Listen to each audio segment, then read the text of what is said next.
நான் எப்பயுமே வீட்டில் இருக்கிறப்ப இந்த மாதிரி மேக்ஸிஸ் தான் ப்ரிஃபர் பண்ணுவேன். ரொம்பவே கம்ஃபர்டபுளாக இருக்கும். எப்பயுமே இது எல்லாமே மீஷோவில் தான் வாங்குவேன். 2 மேக்ஸி சேர்ந்து 615 ஆஃபரில் இருந்துச்சு. ஸோ எனக்கு ரொம்ப அந்த கலருமே பிடிச்சிருந்துச்சு.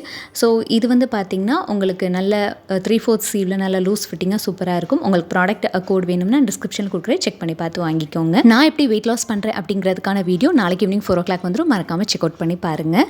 என்றைக்கு ரொம்ப நிறைய வேலை இருக்குன்னு நினைக்கிறோமோ அன்றைக்கி தான் வேலையெல்லாம் சீக்கிரமாக முடிஞ்சிடும். வியாழக்கிழமை பார்த்திங்கன்னா ஒரு 2:30 எல்லாருக்குமே கம்ப்ளீட் பண்ணிட்டேன். பசங்க வந்ததுக்கப்புறம் ஹோம்ஒர்க்கில் எழுத வச்சுட்டு 7 o'clock கிட்டே டின்னர் ப்ரிப்பேர் பண்ண ஸ்டார்ட் பண்ணியாச்சு. 1 கப் கோதுமை ரவை லைட்டாக வறுத்துட்டு 2 கப் தண்ணி உப்பு சேர்த்து ஹை ஃப்ளேமில் ஒரு விசில் விட்டு எடுத்துக்கலாம். ஒரு பேனில் கொஞ்சமாக எண்ணெய் சேர்த்து கடுகு, இது கூடவே கடலைப்பருப்பு, இஞ்சி, பச்சை மிளகாய், வெங்காயம், கேரட், பீன்ஸ், கொஞ்சமாக தக்காளி, கருவேப்பிலை சேர்த்து வதக்கிட்டு இந்த உப்புமாவை சேர்த்து நல்லா மிக்ஸ் பண்ணிட்டோம்னா சூப்பரான கோதுமை உப்புமா ரெடி. நைட் 9 o'clock எல்லாருமே டின்னர் சாப்பிட்டு முடிச்சிட்டாங்க. ஃபுல் கிச்சன் கவுண்டர் டாப்லேயே ஒரு க்ளீன் பண்ணிவிட்டு இருக்கக்கூடிய பாத்திரத்தில் தேய்ச்சி வச்சுட்டு 10 o'clock நாங்கள் வந்து தூங்க போயாச்சு.